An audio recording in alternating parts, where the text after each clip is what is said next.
Amma ba'du ya ayyuhal rusini wa iyyakum bittaqwallahi wa fazal muttaqun.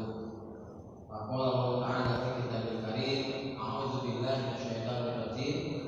Wa may yattaqillah yaj'al lahu makhrajan wa yarzuqhu min haitsu la yahtasib. Jamaah salat subuh, saudara muslim rahmatullah, tidak ada kata yang indah selain syukur kita kepada Allah Subhanahu wa taala. Allah masih memberikan kepada kita kenikmatan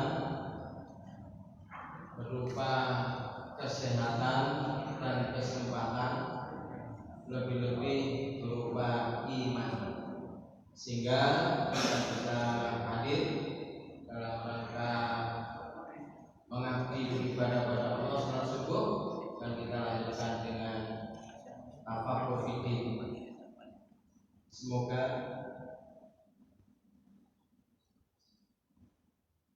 Semoga apa yang kita lakukan ini membawa barokah kepada kita, keluarga kita, masyarakat kita. Amin. Terima kasih Allah. Allah itu Khalik. Apa Khalik itu? Pencipta. Allah itu pencipta alam semesta termasuk kita. Allah sebagai Khalik sekaligus Allah sebagai Rabbun. Apa Rabbun itu? Rabbun, Tuhan. Rabbun itu pemelihara. Kalau ilah sesembahan. Allah sebagai Rabbun, makanya kalau kita minta pada Allah sebagai Rabbana, baik pemelihara. Jadi Allah pencipta sekaligus pemelihara, dan Allah yang paling berhak untuk diibadahi sebagai ilah. Jadi Allah adalah pemelihara alam semesta termasuk manusia khususnya, karena dunia ini adalah bentukan manusia. Semua yang ada di dunia ini untuk manusia. Ya. Jadi Allah ciptakan semua apa yang ada di dunia ini memang untuk manusia. Huwaladzi khalaqalakum ma fil ardi jami'an. Dia Allah yang menciptakan semua apa yang ada di bumi untuk kalian, untuk manusia. Nah, Allah sebagai Rabbun itu pemelihara, maka Allah memberikan aturan. Aturan ini agar manusia dan alam semesta ciptaannya terpelihara. Aturan itu berupa apa? Syariat Islam atau ad-dinul Islam. Jadi agar alam ini terpelihara, ya, manusia meraih kesempurnaan kebaikan hidup, maka harus mengikuti aturan Allah itu, yaitu ad-dinul Islam atau syariat al-Islam. Jadi makanya para mustahid menggali, ya, apa tujuan syariat Islam itu, ya. Maka situ al-Islam, Allah menurunkan agama Islam itu buat apa? Untuk apa? Jawabnya, li sholahul ibad dunyahum wa ukhrahum, agar manusia meraih kebahagiaan, kesempurnaan hidup di dunia sampai akhirat. Karena itu tidak ada jalan untuk meraih kebaikan, kesejahteraan, kebahagiaan hidup dunia akhirat kecuali dengan jalan Islam. Terus kita tanamkan. Karena segala apa yang menjadi perintah Allah, jika kita laksanakan, pasti akan membuahkan manfaat, membuahkan maslahat. Maslahat apa? Maslahat apa? Kebaikan. Dan larangan Allah jika dilanggar, jika diterjang, cepat atau lambat pasti mendatangkan kesengsaraan atau mafsadat. Apa mafsadat itu? Kerusakan. Karena itulah, agar kita terpelihara oleh keseimbangan hidup di akhirat, maka harus mengikuti syariat Islam. Nah, jam sekarang termasuk materi kita ini adalah tentang merawat jenazah. Yang berkewajiban kewajiban merawat jenazah itu siapa? Yang hidup ya, yang mati tidak urusan, mau dibuang mau diapakan, yang mati tidak urusan. Ya. Jadi yang berkewajiban itu adalah yang hidup. Jadi ya, tujuannya kepada yang hidup, bukan jenazahnya. Jamaah sekalian, ya, kita sudah mungkin sejak kecil mempelajari ya hukum merawat jenazah itu apa? Fardu kifayah. Apa fardu kifayah itu? Jika sudah sebagian yang melaksanakan, yang lain sudah gugur kewajiban. Tetapi kalau tidak ada yang menunaikan, ya, yang berdosa, ya, yang hidup, terutama yang tahu, yang dekat sekitar dengan lokasi jenazah itu. Yang tidak tahu ya tidak kena kewajiban, ya. Ya. Ada jenazah di sana, nggak ada terawat, kita nggak tahu yang lain. Yang tahu yang kita. Baik, materinya sudah saya kirim, tapi kayaknya servernya error, ayatnya nggak keluar. Yang saya copy dari Kompas dari Bintang Al-Quran itu keluarnya kotak. Oke. Ya, yang kemudian tapi punya saya keluar. Ya. Punya saya normal. Ya. Baik teman-teman sekalian, sama Allah, hukum merawat jenazah. Merawat jenazah terhadap kaum muslimin hukumnya adalah wajib kifayah. Artinya sebagian kaum muslimin secara bersama-sama bertugas merawat jenazah sesama muslim sejak dari memandikan, menguburkan, memandikan, mensolati, menguburkan, termasuk mengkafani ya, terakhir menguburkan ya.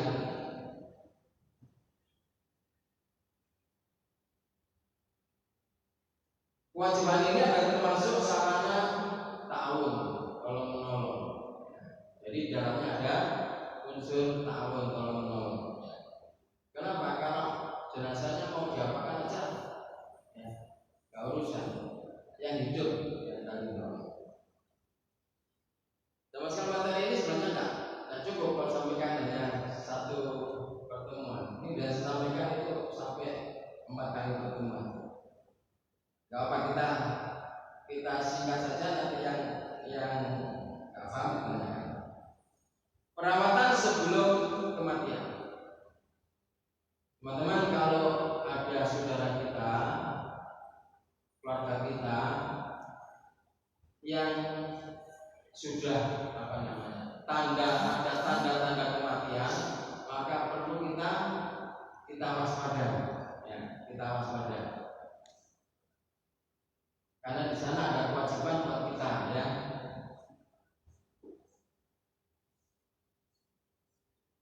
Yang dilakukan apabila mendapati keluarga atau seseorang akan tiba ajalnya. Kira-kira kalau ada orang yang mau tiba ajalnya, bisa kita enggak? Kalau sakit di rumah tahu, atau kecelakaan, insiden ya nggak tahu ya. Nah, ini yang dimaksud adalah ya, yang sudah ada tanda-tanda. Mungkin juga kecelakaan tapi masih sempat ya kita jumpa hidup, itu ada kewajiban. Yang pertama adalah mengajarkan akan berwasiat. Jadi yang pertama adalah disuruh berwasiat, disuruh pesan apa? Jadi disuruh pesan ya. Firman Allah dalam surat Al-Baqarah 180 ya, ini tidak keluar ya. Masih keluar. A'udzubillahi minasyaitonir rajim. Kutiba 'alaikum idza hadara ahadakumul maut in taraka khairan al-wasiyatu lil walidaini wal aqrabin bil ma'ruf haqqan 'alal muttaqin. Monggo dilihat Al-Baqarah 180. Kutiba diwajibkan alaikum atas kalian idza hadara ahadakum jika di antara kalian kedatangan al-maut, kematian. Yang datang apa? Al-maut ya. In taraka khairan, jika meninggalkan harta. Khairan di situ artinya harta. Al-wasiyatu. Nah, ini kalau dalam bahasa Arab al-wasiyatu itu adalah ya naibul fa'il. Maknanya cuma al-wasiyatu, bukan wasiata. Jadi yang diwajibkan apa? Al-wasiyah. Wasiat. Untuk siapa? Lil walidaini wal aqrabin. Ya, untuk kedua orang tuanya dan para kerabatnya. Bil ma'ruf, dengan wasiat-wasiat yang ma'ruf, yang baik. Haqqan 'alal muttaqin, kebenaran bagi orang-orang bertakwa. Jadi berwasiat itu adalah perintah Allah Subhanahu wa taala. Tujuannya itu apa wasiat? Tujuannya itu apa Bapak Ibu? Sama sekali menghindari pertikaian dalam pembagian harta. Wasiat itu waris bukan? Waris? Bukan ya? Bukan. Wasiat itu bukan waris. Ya. Karena sudah diberikan sebelum kematian. Nah ini bedanya di sini. Jadi nanti kalau setelah meninggal dibagi itu waris, tapi kalau sebelum meninggal itu wasiat.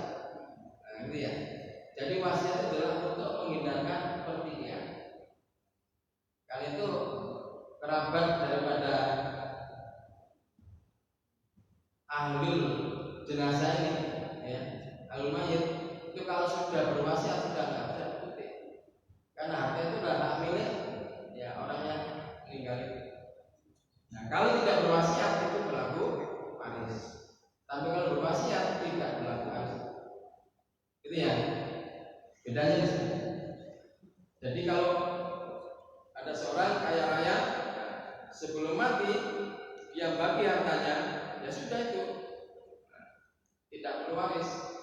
Tapi kalau dia tidak sempat berwasiat kemudian meninggal dunia, baru berlaku waris.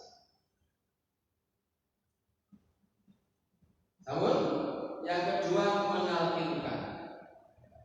Jadi menalkinkan itu bukan setelah mati, tapi sebelum mati. Apa menalkinkan itu? Nah, jadi menalkinkan itu sebelum mati, bukan setelah mati. Apabila menjumpai orang Islam yang akan meninggal dunia, maka hendaklah menalkinkan, menuntun baca la ilaha illallah. Talqin.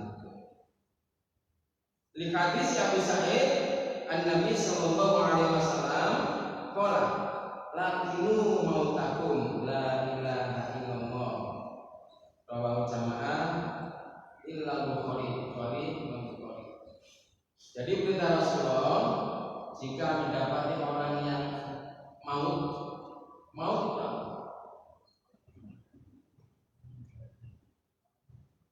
mana maut kan? Ya, proses mau mati itu maut. Kalau sudah mati namanya mayit. Nah, jadi maut itu belum mati. Makanya lagi itu mau takut. Talkinkanlah ketika proses kematian itu. Bukan mayit takut. Kalau mayit berarti sudah mati. Jadi ditalkinkan itu ketika proses kematian mau itu. Ini kewajiban sebelum seseorang menghadapi kematian.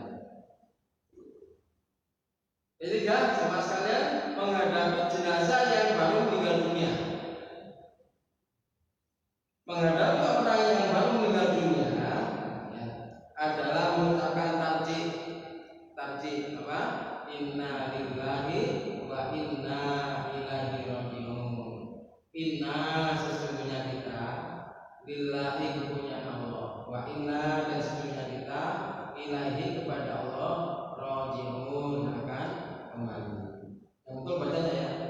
inna lillahi wa inna ilaihi raji'un. Nanya panjangnya kita. Kalau sudah itu kemudian jika kita mendapati kemudian memejamkan matanya. Jemaah sekalian, orang ketika menghadapi kematian itu kebanyakan kabunden matanya itu terbelalak, terbelalak, cicil, cicil. Kenapa? Karena terbelalaknya itu mata itu mengikuti ruh ketika diambil oleh malaikat, sehingga ketika meninggal itu matanya masih terbelalak, mayoritas dan kebanyakan pasti terbelalak. Orang meninggal itu pasti ya. Karena itu jangan mati ini mencicil ini katakan belum. Jadi kebanyakan orang baik pun terkadang juga terbelalak. Jadi tidak usah diperdebatkan, dicemooh ya. Nanti ada hal yang kesalahan yang memandikan tapi dicemooh ya. Jenazahnya dicemooh. Jadi memejamkan matanya. Lihat di sini Salamah qalat. Dakhala Rasulullah sallallahu alaihi wasallam ala Ibni Salamah. Waqad saqqa basarahu. Ya. Wa humadu tsumma qala inna ruh idza ubida tabi'ahul basar.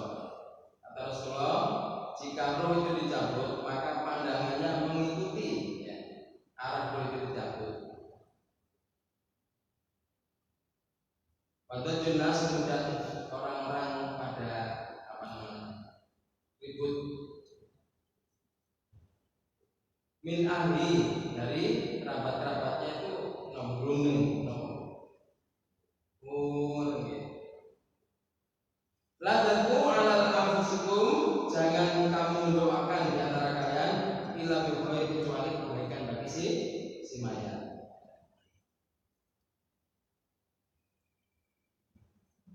Fa innal malaikata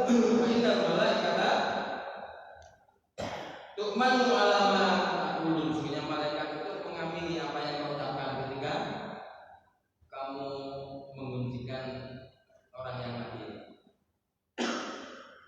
Jadi apa yang kita omongkan ya, terhadap orang yang mati ini malaikat mengamini. Karena itu ada ya proses dalam kematian. Dia ditanya, gimana saudara-saudara, orangnya baik, saya suka baik gitu ya. Orang gimana baik. Nah, sebenarnya bukan itu ya. Jadi kebaikan di dalam hati kita itu ya, ketulusan orang itu baik, itulah yang kita menjadi malaikat. Jadi tidak sekedar guyonan. Tsumma kemudian Rasulullah bersabda, Allahumma gfir, ya Allah ampunilah li, siapa yang mati, namanya mati. Ya Allah ampunilah li siapa, li Pak Ahmad, li Pak Yusuf, li Pak Zubair ya. Warfa darajatahu fil mahdiin wasfa lahu fi qabrihi wa nawi lahu fi wa qul fi akhihi. Itu doa ketika menghadapi seseorang yang sudah yang baru mati. Ya. Bukan semoga husnul khotimah.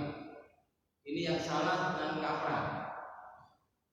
Salah tapi sudah biasa. Sudah mati semoga husnul khotimah itu telat. Harusnya mendoakan semua kaum khotimah itu sebelum mati. Kalau sudah mati jangan semoga husnul khotimah. Kalau sudah mati ya itu aja ya. Allahumma firli siapa?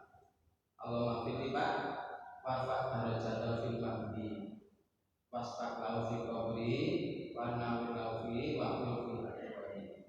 Ya Allah ampunilah Pak siapa yang meninggal itu, warfa darajatahu fil mahdi, angkatlah derajatnya sejak para syuhada. luaskan dan sinarlah kuburnya, dan berilah pengganti terbaik setelahnya. Itu dua orang yang kita dengar baru meninggal dunia, bukan semua kaum khotimah. Kalau semua khotimah itu sebelum kematian. Namun baik. Kemudian kalau sudah kita doakan, kita pejamkan mata, kita doakan, kita menghadapkan ke kiblat, kita hadapkan ke kiblat. Nah ini analognya adalah tidurnya Rasulullah. Jadi pada kiblatnya di mujudul ngalor karena kita di barat, dan dimiringkan ke kanan. Pak susah terlentang. Gimana kalau terlentang? Nah kalau susah ya nggak apa-apa. Ya, namanya kewajiban itu kan dilakukan semaksimalnya. Ya. Jadi kalau bisa dibujurkan ke utara karena kita di barat, kemudian kita miringkan jenazahnya. Ya, diganjel bantal. Ya, menghadap kiblat. 5 rawal Hakim wa Baihaqi karena hadis riwayat Hakim dan Baihaqi an Abi Qatadah Anal Barok bin Ma'ruf karena Barok bin Ma'ruf dia berpesan, jika aku meninggal dunia, ayu wajahmu ilal kiblat, hadapkanlah aku ke arah kiblat. Pakor Rasulullah SAW ya.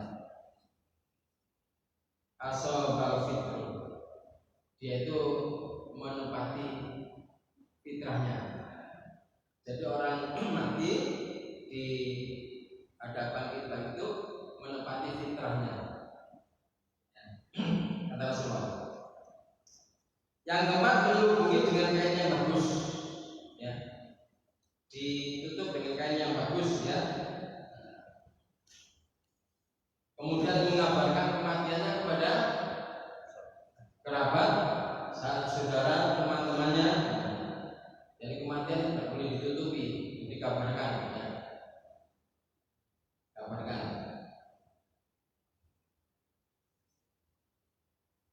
Setelah itu kemudian proses dimandikan, ya.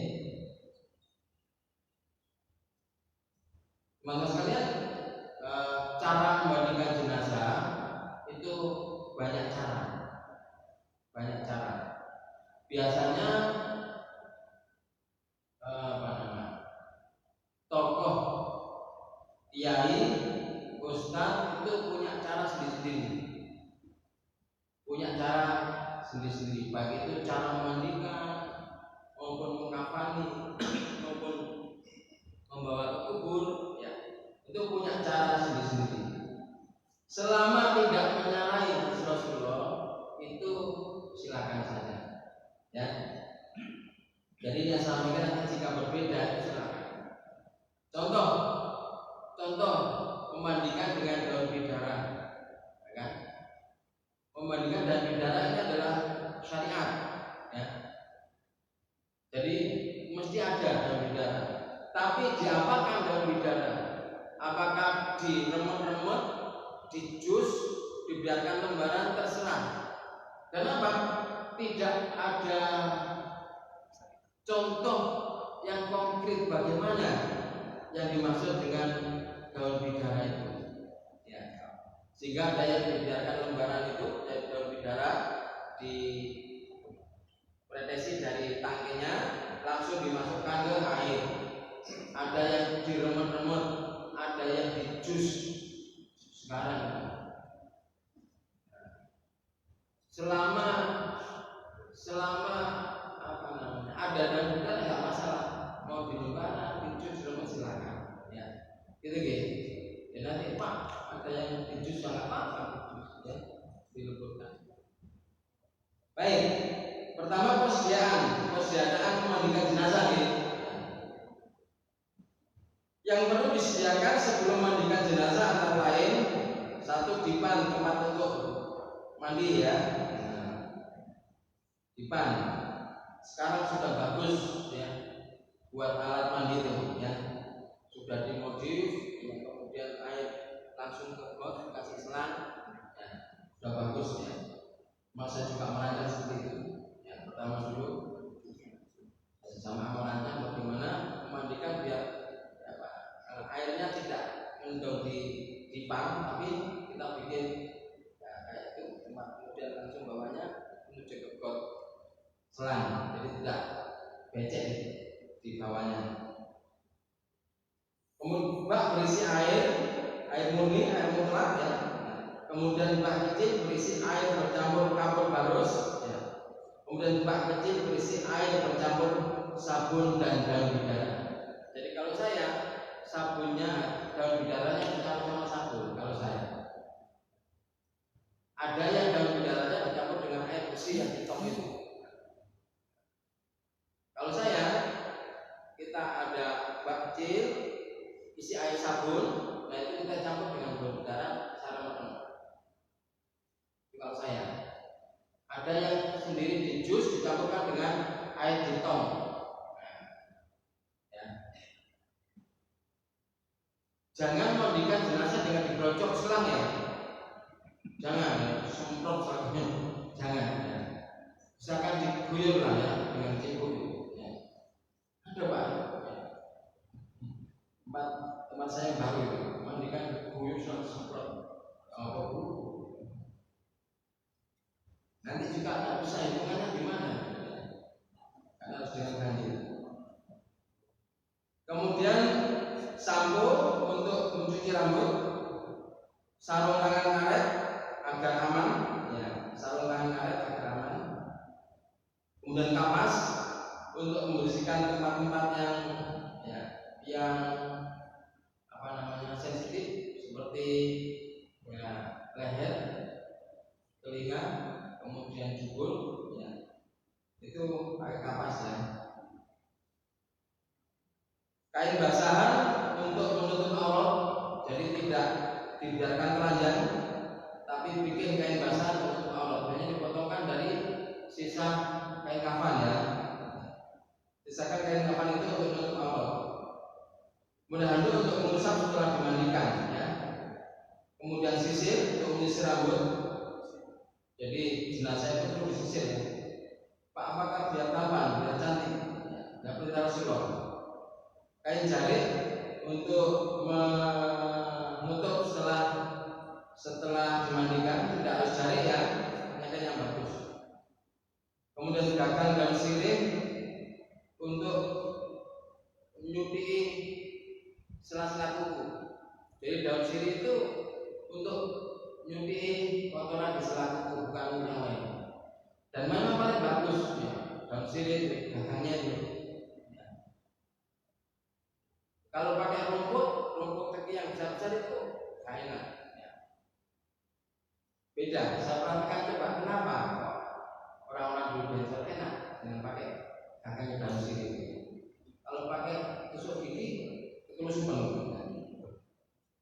Ya, karena nggak tahu yang kalau orangnya sendiri mau tahu mana sakit benar, karena yang nggak tahu ya, karena itu pakai gagang sirih. Dipotong aja. Halo? Tidak dipotong kuku. Tidak dipotong ya. Jadi jangan potong kuku mayat ya. Jangan potong kuku mayat. Karena itu kalau ada keluarganya yang sakit sudah kayaknya tidak nonton itu dipotongin sebelum mati ya. Nah, gigi palsunya dicopot sebelum mati. Dan nanti juga mati gigi palsunya copot itu angin dibuka di otak jangan. Kalau sudah mati biarkan. Ya. Itu ya, sama cincin banyak cincin orang dulu kan pakai cincin sampai bondol nggak bisa. Nah itu sebelum mati disuruh buka ya, pakai sabun. Namun persiapan mandi. Sekarang cara memandikan jenazah. Jenazah laki-laki dimandikan kaum laki-laki dan jenazah wanita dimandikan oleh kaum wanita. Sebaiknya yang memandikan jenazah adalah keluarga dekat.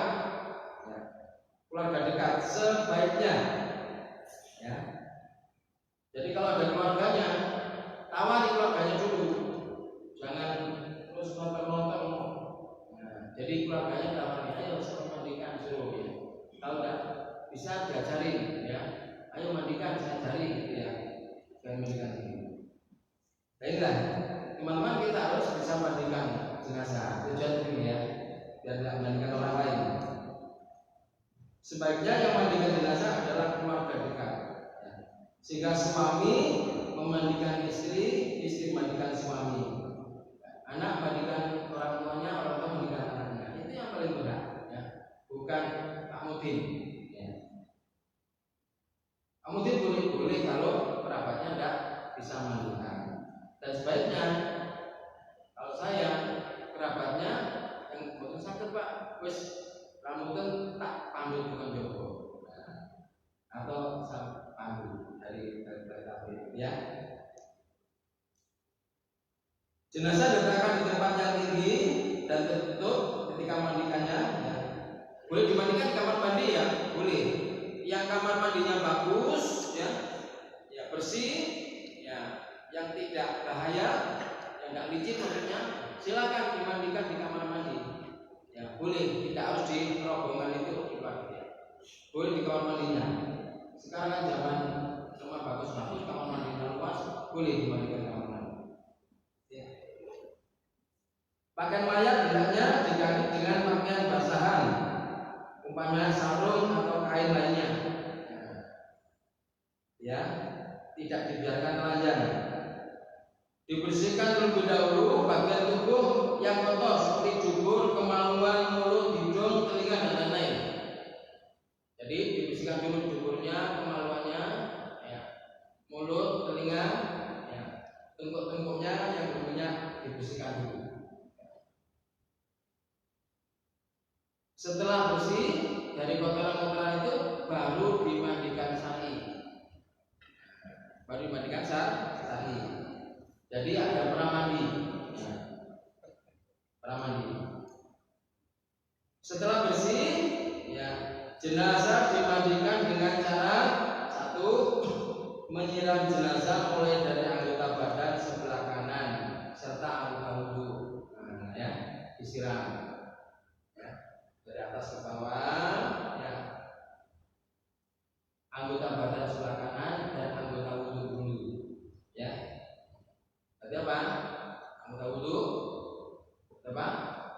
Ya, kepala, wajah, tangan kanan, ke kaki, baru sebelah kiri, ya, 3 kali ya, 3 kali, baru kiri, paling kiri 3 kali. Oke, pertama, mayat dimandikan dengan bilangan ganjil 3 kali atau 5 kali atau 7 kali. Cara menyiramnya dimulai dari anggota wudhu dan diteruskan pada anggota badan yang lain dan tetap didahulukan yang kanan. Nah, yang dimaksud 1 kali, 3 kali, 5 kali, 7 kali itu apa? 1 kali itu adalah siram air bersih, sabun, bilas, itu 1 kali.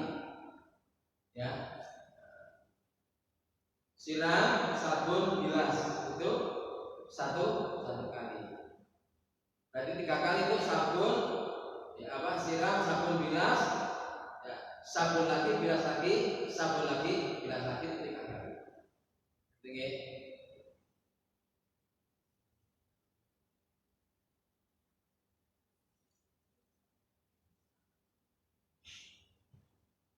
Iksilnaha salatan au khamsan au sab'an au katsiran min dzalik in ra'aitun dzalik. Kata Nabi, mandikanlah dia 3 kali, 5 kali atau 7 kali atau lebih dari itu jika kau anggap perlu. Rawahu Bukhari dan Muslim. Melumuri jenazah dengan air sabun dan daun bidara dengan menata dan menggosoknya. Nah, ini saya. Jadi sabunnya dicampur dengan daun bidara. Oke, ada yang daun bidara dicampur dengan air bersih. Monggo terserah boleh. Yang penting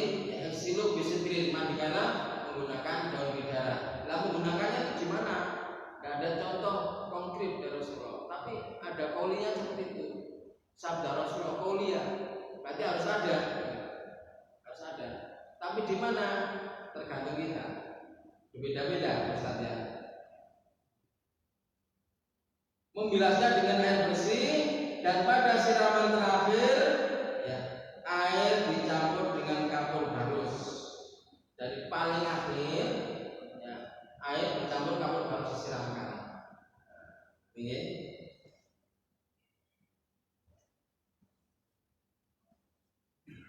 Jadi air kapur barus paling akhir.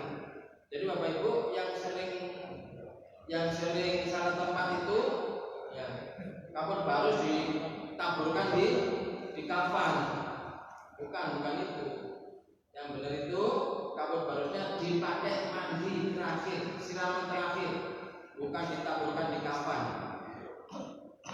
Jadi siraman terakhir air kapur barus itu siramkan, kemudian baru diratakan sama kapas, dibuang jika ada yang kasar-kasar, baru dikafani. Itu ya, bukan kafannya ditarik dikasih kapur barus, bukan.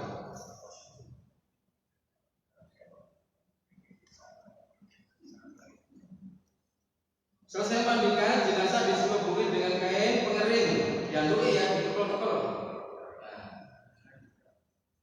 Kemudian disisir rambutnya ya, disisir rambutnya.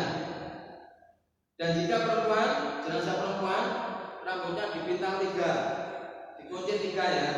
Kalau perempuan, Pak untuk apa? Wallahualam, kita nggak tahu kenapa kok disuruh seperti itu. Kok dari ngomong Pak? Tidak ya. Jadi karena perintah Rasulullah. Orang yang mandikan jenazah hendaknya orang yang dapat dipercaya sehingga tidak membuka aib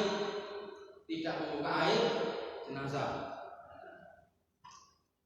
Jangan sampai dibuka cacatnya, ya, cacat tubuhnya, ya, jangan dibuka, jangan diceritakan. Orang yang mandikan harus.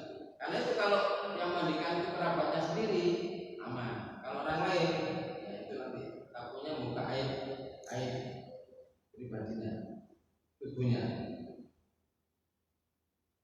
Jenazah diberi wangi-wangian atau harum-haruman kecuali pada jenazah yang sedang ihram ya, tidak diberi wangi-wangian.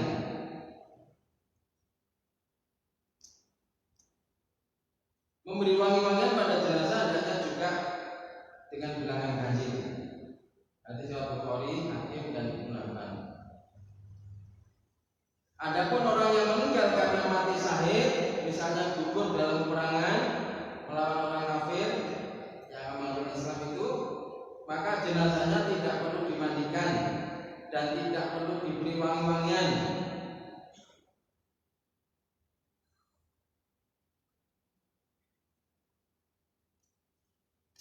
Jenazah yang tidak bisa dimandikan cukup ditayamumkan. Pak wajahnya hilang, gosong Pak gimana? Ya nggak usah dimandikan. Ya. Jenazah yang terbakar, ya, kalau kecelakaan masih ada wajahnya, ya jangan dimandikan, jadi shock. Jadi nggak usah dimandikan tapi ditayamum, ya. Nah kalau gosong Pak semuanya nggak usah dimandikan, nggak usah tayamum. Oke, karena kecelakaan. Mengkafani jenazah. Kain kafan yang dipakai jenazah hendaknya kain yang berwarna putih, tidak ada putih, tidak apa-apa. Ya. Dalam tsunami, dalam ada bencana, ya, kita kafan kain putih, kain apa saja. Ya. Saya menjadi tugas untuk itu ya, tugas untuk bencana. Jadi sering sudah nggak ada kain putih, ya sudah kita pakai kain yang ada, yang penting bersih. Bagi jenazah laki-laki sekurang-kurangnya 3 helai, sekurang-kurangnya kalau ada. Pak tidak ada 3 helai seadanya. Jadi kalau normal sekurang-kurangnya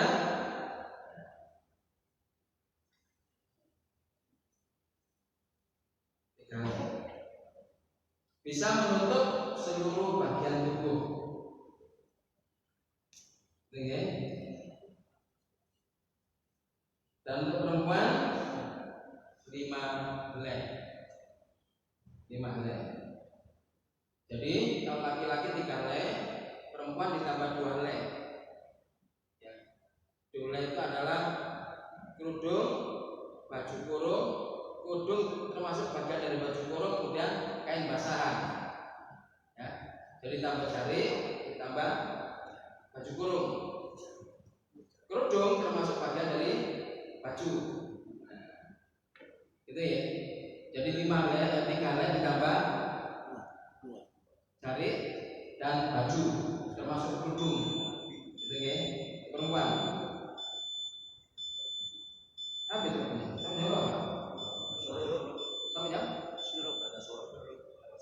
Suruh ya, suruh. Masih.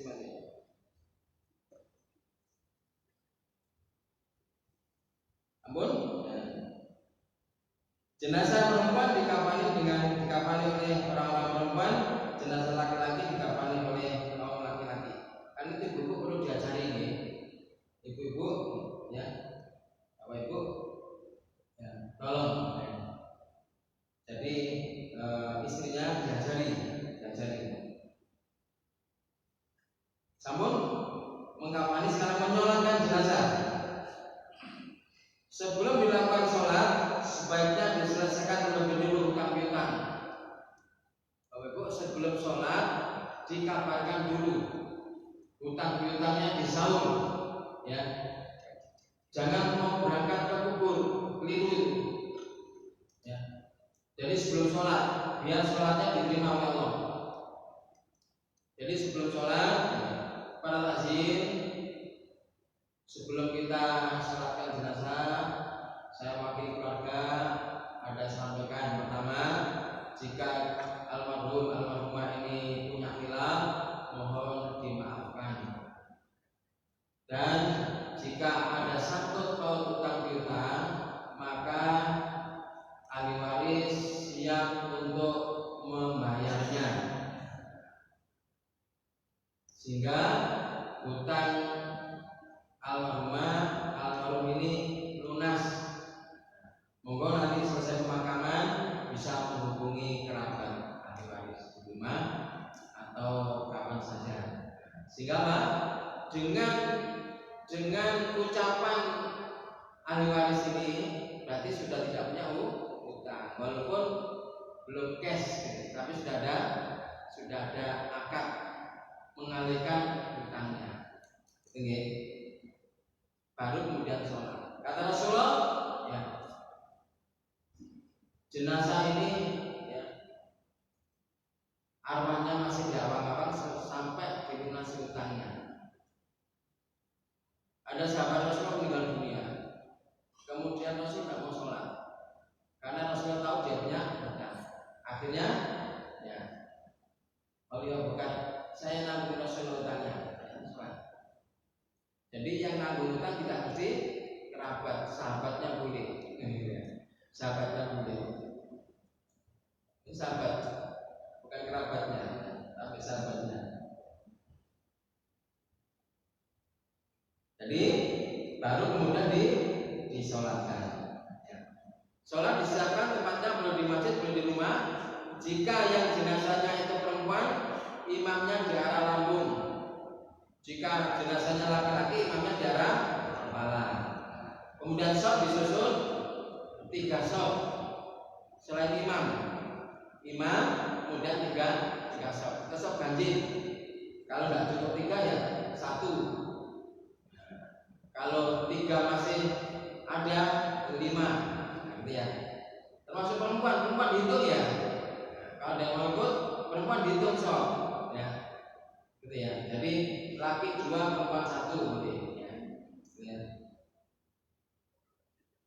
Nah, Pak, kalau sedikit, ya, shaf laki-laki 1, shaf perempuan 1, laki-lakinya jadikan 2, gitu ya. Namun cara sholat selesai disampaikan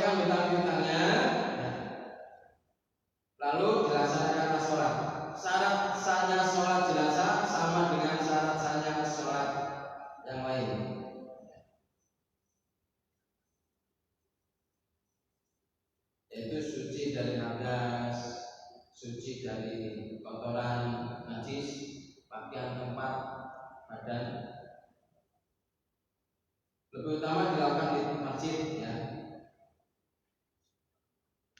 Dan jika laki-laki imamnya di kepala, jika perempuan imamnya di lambung.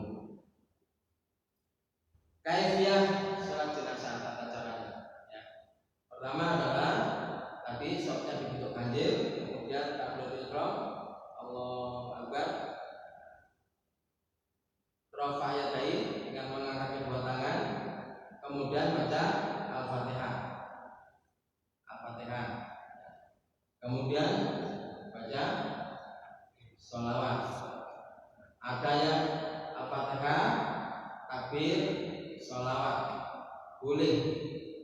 Cara-caranya boleh. Ada yang Allahu Akbar Al-Fatihah, Allahu Akbar sholawat, Allahu Akbar doa, Allahu Akbar doa menutup. Ada yang Allahu Akbar Fatihah sholawat, kemudian Allahu Akbar doa, Allahu Akbar doa, Allahu Akbar doa penutup. Itu ya. Kalau saya takbir Allahu Akbar Al-Fatihah, kemudian takbirkan tempat takbir. Takbir kedua dan seterusnya saya nggak angkat tangan. Ya, Allahu Akbar sholawat. Allahumma sholli ala Muhammad wa ala ali Muhammad kama sholaita ala Ibrahim wa ala ali Ibrahim wa barik ala Muhammad wa ala Muhammad kama barakta ala Ibrahim wa innaka Hamidum Majid. Allahu Akbar. Inna Allah mir lahu warhamhu wa afi wa anhu wa kunzahu fasik man falahu sampai selesai. Inna Allah Akbar. Inna Allahumma fir li hayyina wa mayyitina wa syahidina wa qalbina adzaqina. Kemudian Allahumma la tudilana itu Inna Allah Akbar salam. Ada yang Allah Akbar Al-Fatihah salawat, kemudian Allahumma fir lahu, kemudian takbir lagi, kemudian Allahumma fir li hayyina takbir, kemudian Allahumma la tahrimna ajrahu, takbir salam.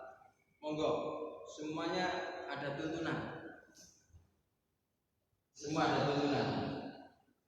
Karena itu sebaiknya imam sholat jenazah menyampaikan tata cara yang dipakai.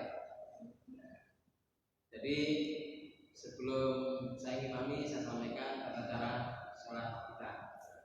Mau pakai yang mana boleh. Yang penting imam itu menyampaikan, sehingga apa? Ya, nanti makmumnya tidak ada yang belum selesai doa sudah takbir, ya, atau sudah baca Fatihah tidak takbir ternyata imamnya habis Fatihah sholawat. Nah, jadi nyampaikan dulu itu lebih enak sehingga ada kesamaan. Dan silakan boleh mana yang dipakai. Ya. Selama ada tuntunan dari Rasulullah, ya. Teman-teman. Yang penting informasinya ke makmum, ya. Sudah, kalau sudah sholat, ya. Sudah sholat, kemudian menuju ke kuburan. Menuju ke kuburan ini boleh, ya, boleh kepala dulu, boleh kaki dulu, gitu ya, kalau diusung bedekan atau keranda, ya, boleh, gitu ya. Tapi kalau naruh di ambulan ya mesti kepala dulu, kepalanya dulu masuk, nggak mungkin kakinya dulu.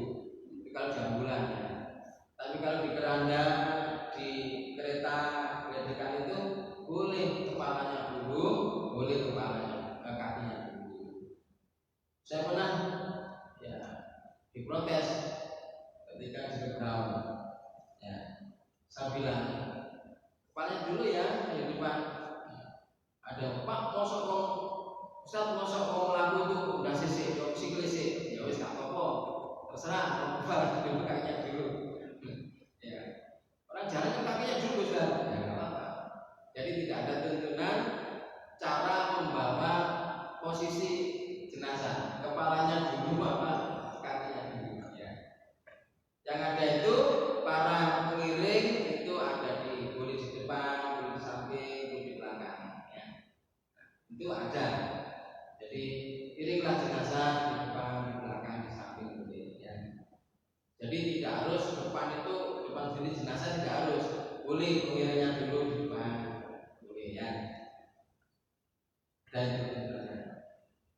kemudian masuk ke kubur ya, lepas kaki ya, lepas alas kaki ya, lepas alas kaki jangan lupa ya. Jamaah sekalian itu sangat keras itu Rasulullah ya. Sekiranya kakimu kena pedang yang tajam, itu lebih baik bagimu daripada kamu masuk kubur dengan mengangkat alas kaki. Bayangkan. Jadi sekiranya tahu kamu ya balasan orang yang ke kubur pakai alas kaki ya, caranya lebih baik kakimu kena pedang yang tajam ya. Karena itu masuk kubur harus lepas alas kaki ya. Kemudian salam pada ahli kubur, assalamualaikum warahmatullahi wabarakatuh. Kemudian jamaah sekalian, jenazah diletakkan di, kalau bisa di belakang galian, bukan di samping ya, di arah kaki galian ya, berarti di selatannya. Kemudian jenazah dimasukkan dari arah kaki, bukan dari samping ya. Jadi jenazah dimasukkan dari arah kaki, kepalanya dulu. Di sini riskan itu kalau ketika memandikan itu salah, tidak ditutup mulutnya. Ketika mandikan, mulutnya kemasukan air masuk, ketika ditelurkan masuk itu airnya keluar. Jenazah ini muntah-muntah, itu akan anak-anak. Padahal yang salah memandikan. Karena itu ketika mandikan itu, ketika nyiram itu mulutnya dan hidungnya ditutup. Ini yang penting ya. Sambil berdoa, berucap ya, Bismillahirrahmanirrahim wa ala millati Rasulillah. Bukan doa itu ya, tapi ucapan. Bismillahirrahmanirrahim wa ala millati Rasulillah. Kemudian diturunkan, dipegang ujungnya, diturunkan, kemudian dimiringkan ke kiblat, arah kiblat. Kemudian dilepas tali-talinya. Pak, kenapa dilepas Kak? Kalau tidak dilepas gimana? Apa jadi pocongan? Kenapa dilepas Bapak Ibu? Karena aslinya kan tidak pakai tali. Di tali itu biar tidak brodol. Sehingga asal baku ala bima, asal sesuatu itu pada asalnya. Sehingga kalau bisa dilepas. Pak, tidak dilepas gimana? Nggak apa-apa. Nggak apa-apa. Karena tidak ada perintah lepas. Tapi ada kaidah al-aslu baku ala bima. Asal sesuatu itu kembali pada asalnya. Asalnya kan tidak ditali, ya. Ditali itu kan sudah tidak brodol di bawah itu, sehingga dilepas. Ya. Jadi bukan nanti tidak dilepas jadi pocongan, bukan. Jadi kalau saya sebaiknya dilepas, ya. Kemudian sebelum ditimbun apa diadani, ya, tidak ada perintah untuk mengadani. Tidak ada perintah. Pak, bagaimana orang yang mengadani itu? Ya monggo tanya. Tidak ada perintah ya. Jadi adzan itu untuk panggilan sholat, bukan untuk membangunkan jenazah di kubur, bukan untuk ngajani ya. Jadi tidak ada perintah untuk mengadani, sehingga tidak perlu ada. Pak, bagaimana yang diadakan? Ya tanggung jawab. Kalau Rasulullah tidak memberi contoh kok diadakan, ya tanggung jawab. Tanggung jawab mana? Ya iya kan gitu ya. Dan jelas tertolak ya, tertolak. Tapi gimana Pak, terlanjur tidak apa-apa ya. Tapi tidak ada perintah. Teman-teman, merawat jenazah itu ibadah atau amalan? Ibadah karena itu harus contoh Rasulullah. Seandainya muamalah ya silakan, bisa saja itu ya, orang yang mau dihiasi kayak tetangga kita itu dihias kayak apa, mau manten, ada yang dia, kalau seandainya itu muamalah karena ini ibadah yang terus Sehingga kalau tidak, kenapa doanya harus Bismillahirrahmanirrahim? Ya karena ibadah yang didatangkan Rasulullah. Kalau seandainya muamalah boleh jadi macam-macam kan itu. Jadi sehingga kalau mau nambah hal-hal yang berkaitan dengan kaifiah itu harus ada dalil. Karena tidak ada dalil maka tidak perlu diadakan. Baik, terakhir kemudian kalau sudah ditimbun kemudian didoakan. Didoakan ya. Didoakan untuk dimintakan kekuatan keteguhan hati ketika menjawab pertanyaan malaikat.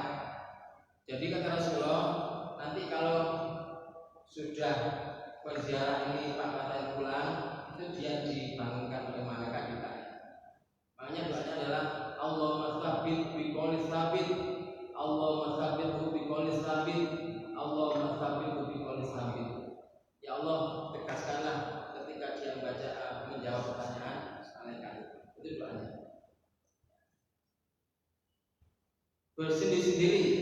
Kalau tidak bisa boleh dituntun doanya. Boleh doa yang lain yang baik seperti Allahumma fil hayyina wa mayyitina wa syahidina wa qalbina wa lakana wa sana itu boleh. Yang penting adalah minta kekekalan ketegasan ketika dia Allahumma tsabbit wa tsabbit yang penting. Itu teman-teman. Nah, sudah selesai. Kemudian pulang, tidak ada ibadah-ibadah lain berkaitan dengan jenazah setelah pemakaman. Tidak ada ibadah lain.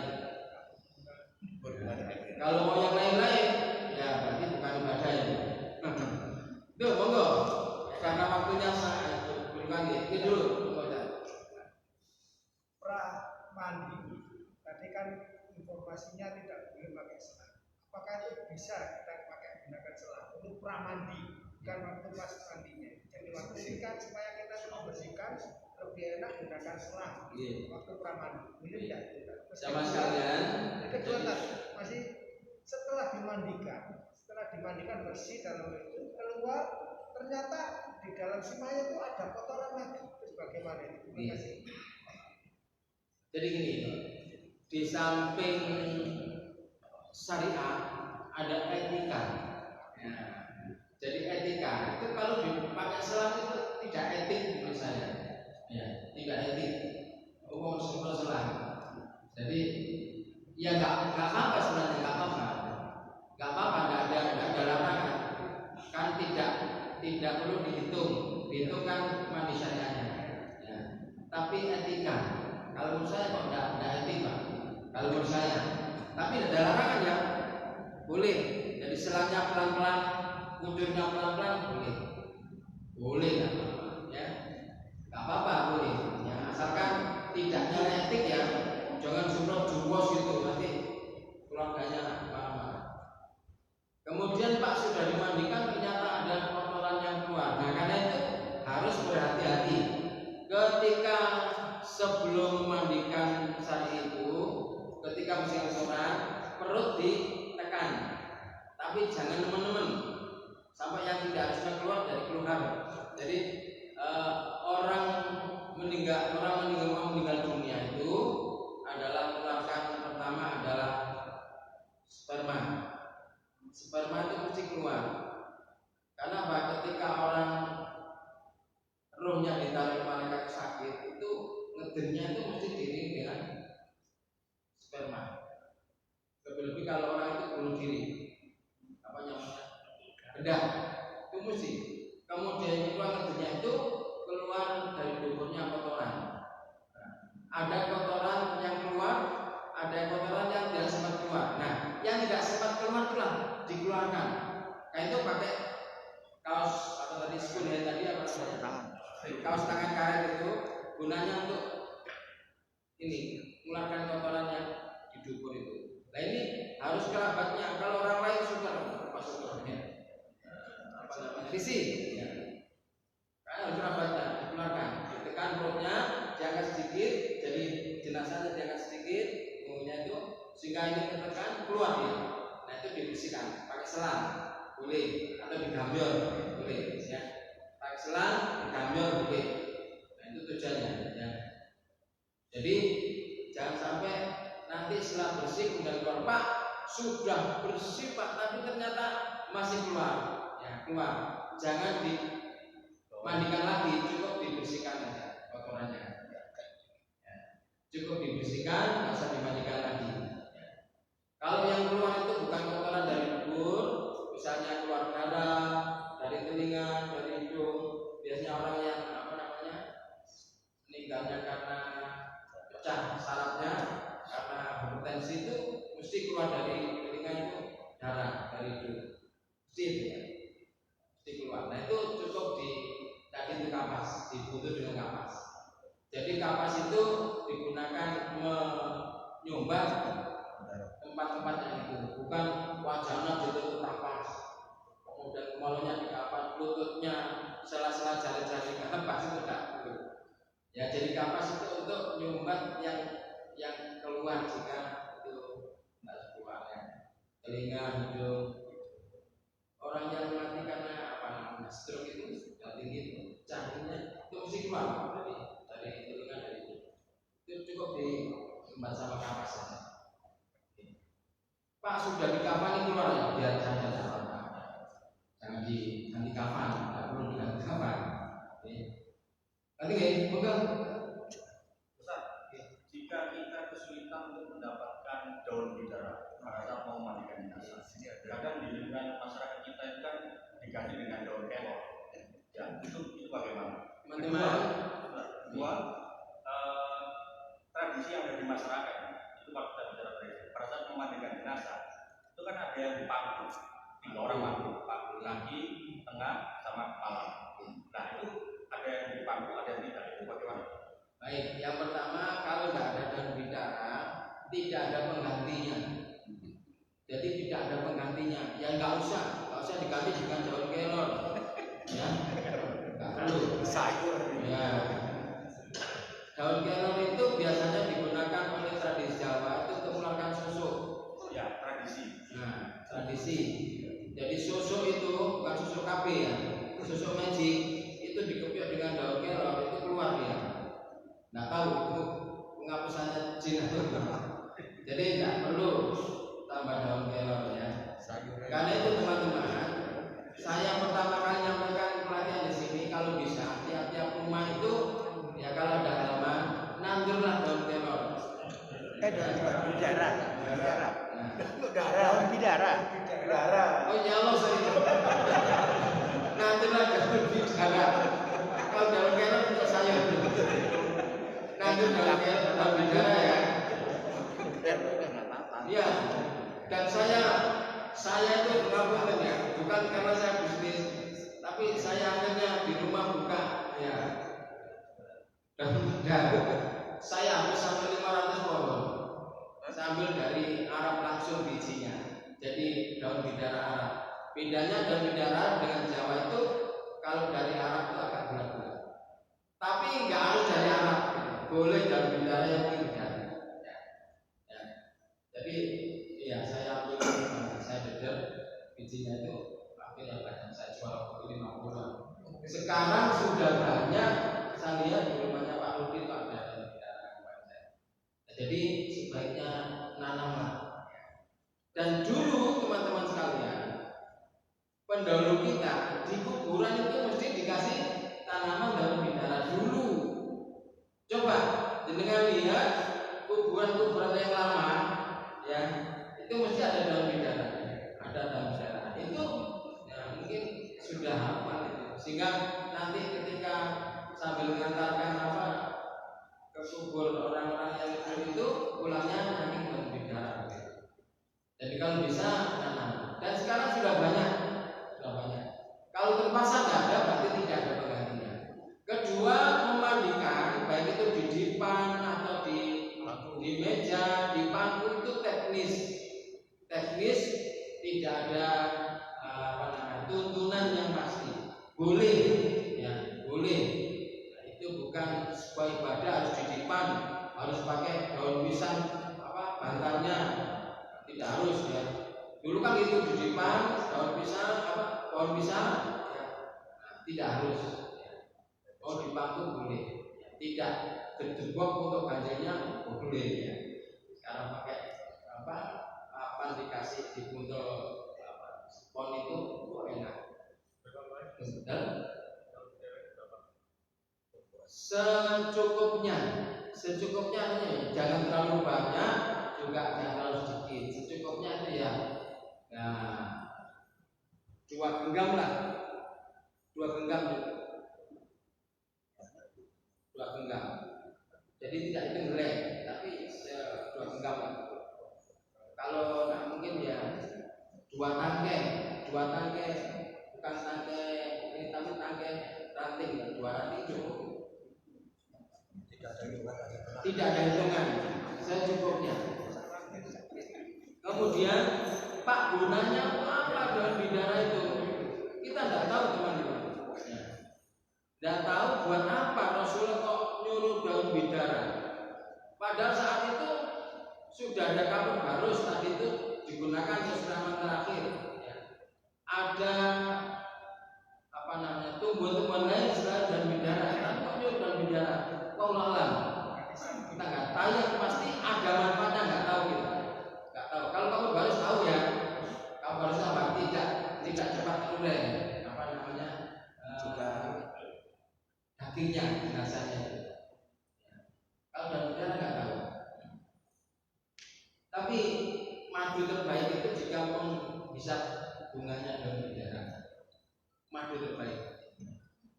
Makanya madu Yaman itu karena di zaman itu ya tanahnya banyak ya. Di Lombok, di Sumbawa itu kan tanahnya masih. Di Madura itu juga banyak daun bidara. Mestinya ada madu mestinya. Jadi madu itu yang terbaik itu menghisap bunganya daun bidara. Itu gini, yang lain dulu. Ini berapa? Jadi pada pas pramandi Ya, pramandi ini kan dibersihkan. Ya. Kita sabuni semua dulu, sabuni lengkap semua. Selesai itu baru dimandikan. Boleh nggak saya? Iya seperti itu. Boleh. Iya Jadi pramandi, dari sabuni udah bersih semua. Oh bukan. Bukan ya? Jadi nyabuni yang keseluruhannya itu ketika mandi sapi. Pak disabuni dulu bersih, Iya. baru dimandikan sapi. Iya. Bukan. Jadi pramandinya itu hanya menghilangkan kotorannya di dubur, ya, di mulut, di hidung. Karena orang sakit itu biasanya mulutnya kotor ya, dibersihkan pakai kapas. Ya. Jadi nanti mandinya bukan mandi bersih dulu baru mandi sapi. Iya. Ya. Bukan. Oke. Jadi itu nanti berlebihan, malah berlebihan nantinya. Jadi harusnya Enggak mandi sapinya tinggal nyiram aja gitu. kalau Mandi sapinya nyiram aja tanpa sabun lagi. nah iya makanya. Enggak boleh ya? Nah bukan itu. Berarti apa nanti? Nanti berlebihan hitungannya apa namanya? Ketika mandinya kan nggak dihitung nanti. Iya, Artinya iya nggak bisa. Sebenarnya dari Rasulullah tidak ada pramandi. Sebenarnya dari Rasul nggak ada pramandi. Ya siapa mandi itu. Gitu ya. Nah, membersihkan kotoran-kotorannya itu mesti ya saat mandi itu bukan pramandi. Jadi pramandi itu hanya istilah saya, bukan. Ya. Jadi sebelum dimandikan sapi itu dihilangkan kotorannya dulu. Bukan dari Rasulullah ada pramandi, tidak ya. Jadi dari Rasulullah tidak ada namanya pramandi. Itu hanya klasifikasi saya. Ngerti ya? Jadi yang mandi itu, yang mandi jenazah itu termasuk pramandi, mandi itu. Pramandi itu hanya istilah saya untuk awal sebelum dimandikan dibersihkan dulu kotoran-kotorannya itu. Oke. Jadi pramandi itu istilah saya, bukan dari Rasulullah. Nah, ketika hitungannya adalah ketika siraman.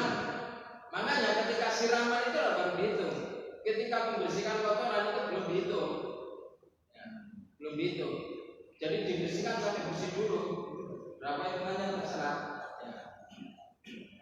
Tujuannya untuk menghilangkan kotoran.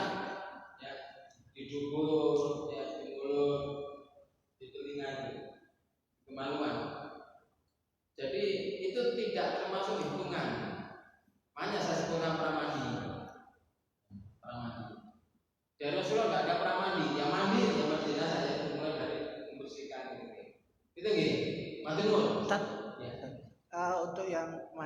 kapur baru terakhir itu apa juga harus ganjil?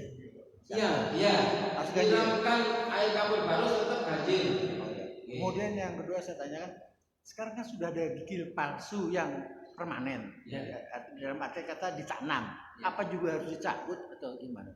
Teman-teman, yang sudah melekat di jenazah, kalau bisa diambil dengan mudah diambil. Tetapi yang tidak bisa diambil dengan mudah, dengan memaksa, itu tidak usah diambil. Termasuk cincin, gigi palsu, apalagi? Implan. Apa? Gigi implan. Nah, tidak usah diambil ya, tidak usah diambil. Jadi yang susah diambil, jangan dipaksa diambil. Ya. Termasuk cincin, kalau susah nggak usah, biar aja nggak apa-apa. Itu nih, juga tidak usah dipotong kukunya, tidak usah dipotong rambutnya, itu rambut dipotong sih. Kumisnya, jenggotnya tidak perlu. Makanya ketika ya sebelum meninggal dunia itu kalau kerabatnya ada yang kok mau berangkat itu dibersihkan, potong kukunya, kumisnya, jenggotnya bersihkan. Jangan setelah meninggal dunia dipotong. Itu dia. Setelah bersih dimandikan perlu dibunuh juga. Dibunuh. Iya. Teman-teman, sama seperti ketika kita mandi besar, tidak ada mandi setelah tidak ada wudu setelah mandi. La yatawadda ba'dal ghusli. Kata Nabi, tidak ada wudu setelah mandi. Dianggap seperti itu analognya. Jadi orang dimandikan jenazah itu sama dengan orang yang mandi besar. Sudah tidak perlu wudu. Sama dengan kita habis mandi besar, mandi tauhid itu tidak perlu wudu. Kata Nabi, la yatawadda ba'dal ghusli. Tidak ada wudu setelah mandi. Kecuali kalau orang itu batal. Nah, jenazah nggak ada batalnya. Oke. Terus kalau kita mau memakamkan itu kan sebenarnya dari selatan. Darah kaki Dari ya. kaki. Kalau memungkinkan, seandainya ini misalnya lubang ini ada di kaki, makar ya. Nah ini kalau tidak bisa dari selatan. Pak, galiannya itu mepet tembok di belakangnya. Galiannya Pak, belakangnya tembok, nggak bisa di atas selatan. Ya karena itu namanya untuk terhalangnya nggak apa-apa. Jadi kalau terhalang yang susah, ya jangan kasih teko sikile, nggak usah dikubur rombongan, bukan gitu ya. Ya, jadi kalau memang terhalang karena itu ya boleh. Karena itu karena itu ketika membuat pemakaman itu harusnya dari pojok sebelah sana. Dari apa? Dari timur utara. Yang bikin pertama pemakaman di Pondok Mati kan saya. Ketika orang-orang rumah itu ramai ingin ke developer membuat pemakaman, kemudian saya mengadakan takmir mengadakan pelatihan jenazah. Selesai pelatihan, besoknya ketua panitia pengajiannya meninggal dunia. Akhirnya dan makamnya saat itu sudah boleh digunakan. Akhirnya yang paling pojok pertama itu ketua pengajian pelatihan jenazah. Bukan ketua takmir ya, bukan ya? Bukan. Ketua pengajian jenazah Pak Agus. Istrinya suaminya Bu Lusita. Jadi yang adakan pelatihan jenazah itu Pak Agus, ya saya kemudian rame-rame bikin makam. Akhirnya sudah disiapkan makam, besoknya Pak Agus meninggal dunia. Tahu ya? Akhirnya jadi yang pertama dari pojok sana timur utara. Akhirnya sekarang diikuti. Saya pesan sama orang-orang di situ, nanti kalau memakamkan diurut, jangan karena family kemudian ya, tapi urut saja. Baratnya, kemudian disuruh sana sehingga enak. Bisa ya masuknya enak. Itu di Pondok Maritim. Ya. Sama sih. sehingga di situ enak pemakamannya. Kalau terpaksa nggak bisa, boleh dari mana saja gitu pakai enggak. Bertakbir mengenai wasiat. Misalnya ada seseorang yang berwasiat kepada ahli warisnya. Artinya itu nanti kalau meninggal ada separuh dari harta sila ini dilaporkan masjid misalnya. Tapi ternyata setelah meninggal si ahli waris tidak dijalankan. Ini apakah pahalanya nyampe? Pahalanya nyampe, yang dosanya yang dilaksanakan. Makanya jangan sekali-kali tidak melaksanakan wasiat. Dan wasiat itu akan batal dengan sendirinya jika melanggar syariat, gitu ya. Jadi wasiat itu batal jika melanggar syariat. Tapi kalau sudah syariat wajib ditunaikan. Orang yang berwasiat untuk sedekah itu sudah diterima oleh Allah. Yang menanggung dosa itu yang melaksanakan wasiat. Itu ya. Jadi sudah diterima. Orang itu ya sudah berwasiat, nanti kalau saya meninggal dunia harta ini sebagian diberikan ke sebagai sedekah dan dilaksanakan, itu yang dosa yang ahli warisnya. Tapi yang berwasiat ya itu sudah diterima. Oke. Namun yang lain melanjutkan dari Pak Arjo. Jadi memang satu kata wasiat simpel tapi luar biasa juga Pak. Iya, iya. Jadi wasiat kami menyambung ketika orang akan meninggal, ini kan kondisi fisiknya, jiwa raganya berbeda dengan yang masih sehat. Ini lebih afdol yang mana ketika orang itu wasiat masih sehat dengan orang mendekati meninggal, ini jelas beda. Itu. Baik, teman-teman, orang itu kenapa kok disuruh wasiat itu ketika mau meninggal dunia? Orang mau meninggal dunia itu keikhlasannya iya luar biasa, karena sudah tahu mau meninggal dunia itu ikhlas, tidak ada gandulan yang lain. Nah, di situ. Jadi tidak ada menggandol tidak ada beban-beban. Dia mau meninggal dunia itu sebaiknya. Jadi, tapi kalau ini teman-teman, jangan saya mengger-mengger wasiat, jangan. Ya. Jangan saya mengger-mengger wasiat. Kenapa? Jangan-jangan nanti ya ada harta yang harus dikeluarkan, padahal sudah diwasiatkan.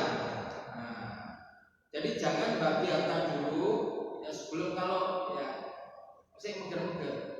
Jangan-jangan nanti jenengan butuh sendiri. Ya, gitu ya.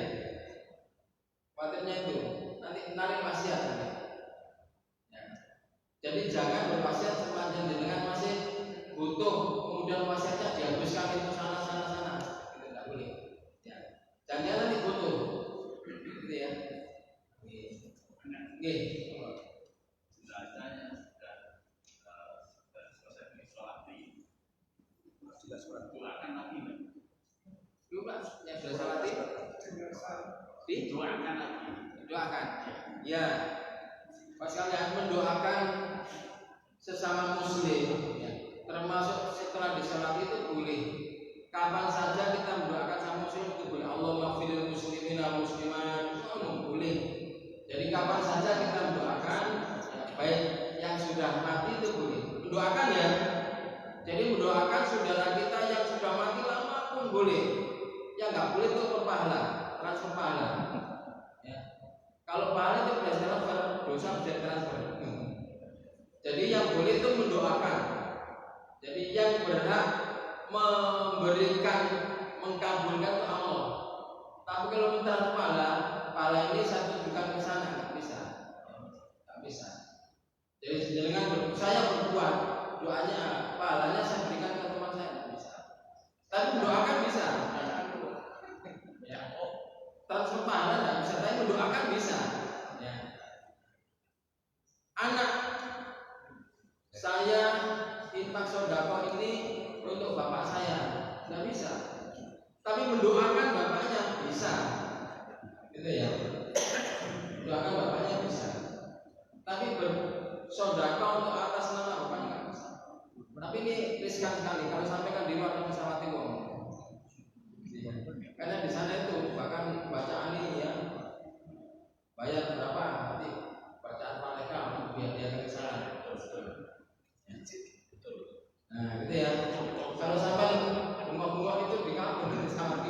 Pinter. Jadi kan kemarin nggak bisa tanya dulu. Oke, monggo ya. nyambung wasiat Oke. dari pewasiat ini kan kondisinya itu dianggap adil, dianggap adil. Ya. Kemudian dampak daripada yang diberi wasiat itu ada berapa banyak harta benda, kemudian anak ini banyak. Karakter anak-anak ini kan beda. Ya. Nah, ketika orang otomatis ini memberikan mungkin yang berbeda dan itu menjadi dampak di kemudian hari Ya. bagaimana? Betul. Oke, monggo. Jadi teman-teman sekalian, wasiat ini ya, itulah terbaik. Ya. Terkadang ada anak yang merasa iri tidak adil, padahal orang tuanya tahu siapa yang harus ya dibagi. Jadi wasiat itu bukan waris. Wasiat itu adalah hak pemilik harta. Mau dikasih berapa saja itu terserah yang memberi. Kadang anak yang ada merasa nggak adil, nah itu sudah biasa. Silakan protes. Ya kenapa saya dikasih itu? Ya alasan kan masih ada dia. Ya. Itu adikku yang perempuan kasihan. Ya. Kalau waris kan nanti, ya. Makanya saya kasih wasiat. Gitu ya. Nah, jadi wasiat itu hak penuh pada pemilik ya, harta atau yang berwasiat. Tapi kalau waris itu aturan syariat. Jadi tidak sifat wasiat itu yang berlaku syariat fikih. Apa? Syariat waris. Itu gitu.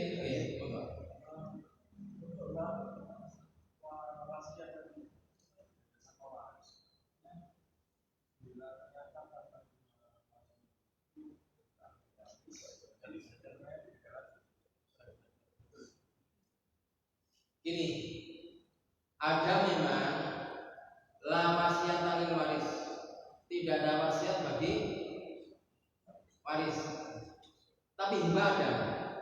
Jadi wasiat itu diberikan kepada ahli waris itu boleh. Yang dimaksud gini, ya.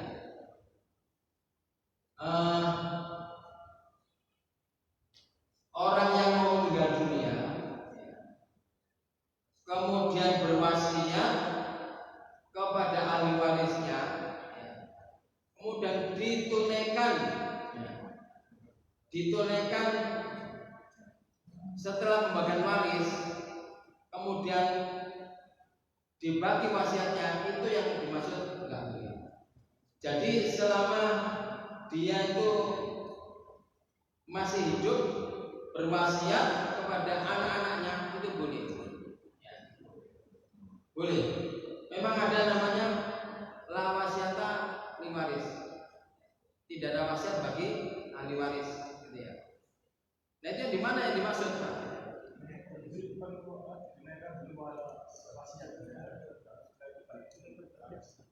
Ya. Jadi kalau memang dibagi warisnya, ya, dibagi warisnya silakan. Tapi tetap wasiat diambil dulu. Itu ya, tetap diambil dulu wasiatnya.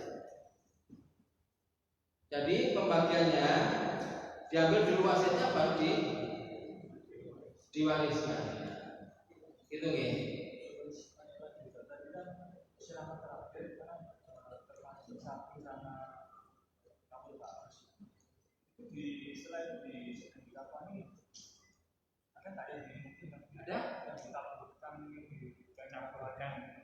Jadi siraman terakhir itu adalah air bercampur kapur barus, Bukan sabun.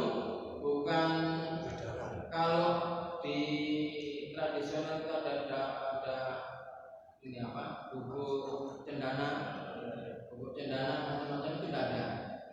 Jadi siraman terakhir ya air kapur barus. Di kapan ini tidak perlu ditaburkan. Jadi di kapan itu tidak perlu ditaburkan kapur barus, tapi dikasih harum-haruman, ya parfum. Kafannya bukan kapur barus. Jadi harumnya disemprotkan atau dipercikkan ke kafan, bukan ke jenazahnya, ya ke kafannya. Jenazahnya cukup air kapur barus itu. Gitu ya. Teman-teman yang memang ada banyak penafsiran tentang hadis ini, la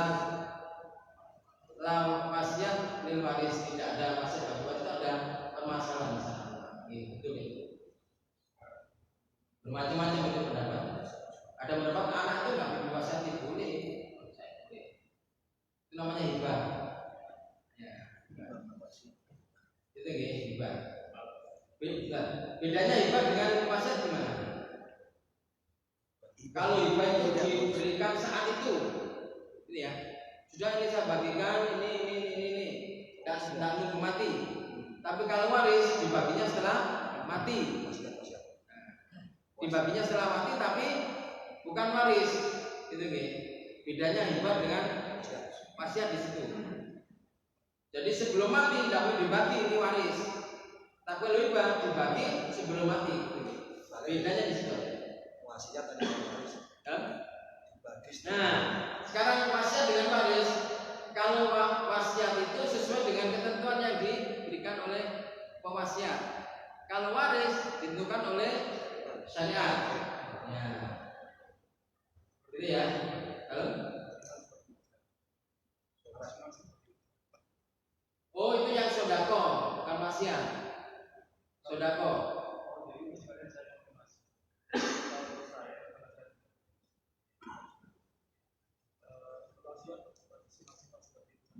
Iya, itu untuk sodako, bukan wasiat itu. Maksudnya wasiat untuk sodako. Ya. Wasiat untuk sodako, bukan wasiat untuk al-waris. Bukan wasiat untuk kerabat. Tapi untuk sodako. Gitu ya. Nanti kalau saya meninggal dunia, ya harta ini sebagian saya berikan ke itu nggak boleh.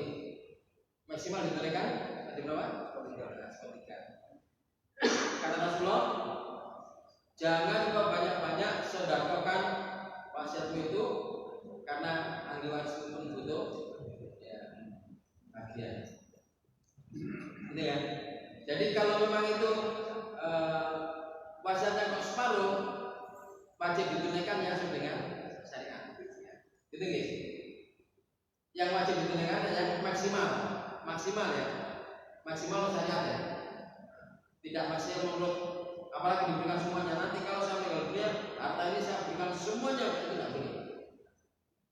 Tapi ahli warismu juga butuh ya ahli. Itu gitu. Masih ada? Saya satu lagi. Pengertian milik si yang berproses akan mati itu bagaimana gitu? Karena itu kan contoh saya sama istri saya, kemudian saya sekarat istilahnya. Kok saya bilang ini akan saya wasiatkan begini, ini kan ada juga wanita.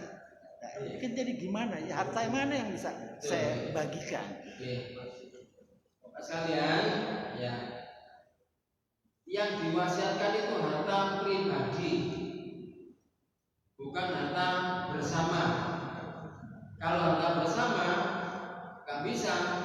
Rumah ini masih milik berdua sama istri, kemudian diwasiatkan untuk diberikan, itu nggak bisa karena istri masih ada punya di situ. Jadi yang diwasiatkan itu adalah harta yang milik pribadi, bukan harta bersama. Ya, bukan harta bersama dengan istri itu bukan, ya. Harta pribadi, ya. Harta pribadi.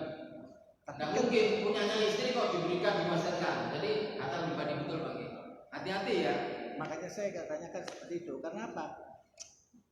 Umumnya di kita bagi kaum muslim kita itu tidak ada pemisahan harta pribadi dan harta ini. Ini baru-baru aja ini kan mengadop dengan orang-orang barat. Jadi contoh, saya akan nikah gitu. Saya bisa ke kemudian saya katakan bahwa ini loh harta saya, ini harta kamu, itu sudah dipisah emang di situ. Tapi umumnya kita tidak.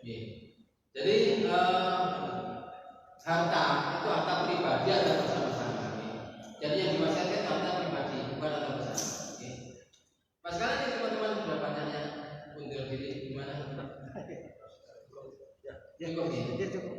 Monggo nanti kalau kan masih ini tadi kayak bacaan sholat tidak saya sampaikan semuanya, monggo filenya di Pak Pring ya.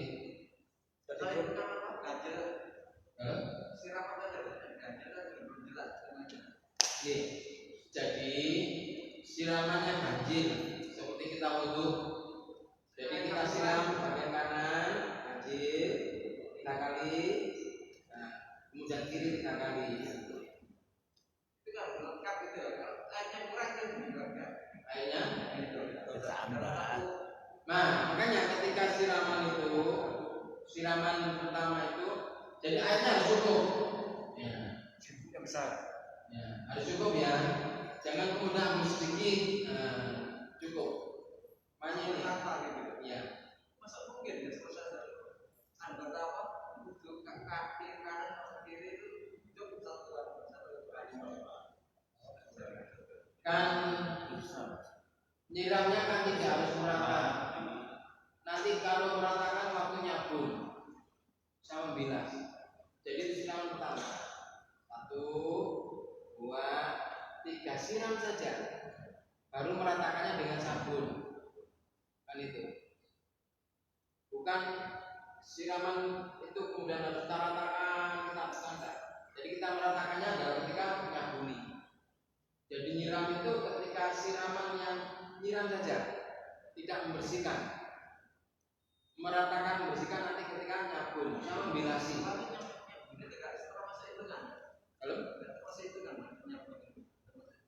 Enggak. Nyabunnya boleh. Kalau nyabunnya nanti dihitung susah. Jadi nyabunnya enggak dihitung. Tapi hitungannya ketika siraman pertama itu. Ya. Itu lagi. Kalau nyabun dihitung susah, tambah. Itu menyulitkan lagi. Iman harus nyabun 3 kali. Susah itu. Itu lagi. Jadi dari masuk siraman ganjil itu siraman pertama itu. Kemudian mandi ganjil itu saya sampaikan tadi, nyiram, nyabun, bilas itu ganjil. 1 ya, nyabun, siram, nyabun, bilas itu 1. Nyabun, bilas 2, nyabun, bilas 3. Tinggi. Sambung gimana? Baik teman-teman, monggo banyak dimaklum, minta nanti ya. Sudah di grup. Nggih. Sudah di grup ya. Amin nggih. Baik, demikian Mas Kali sampaikan ya, dengan waktu yang singkat semoga bisa nanti yang masih butuh info monggo nomor saya bisa diminta diwakili untuk bisa kita calling-callingan. Lebih kurangnya maaf. Assalamualaikum warahmatullahi wabarakatuh. Subhanallah.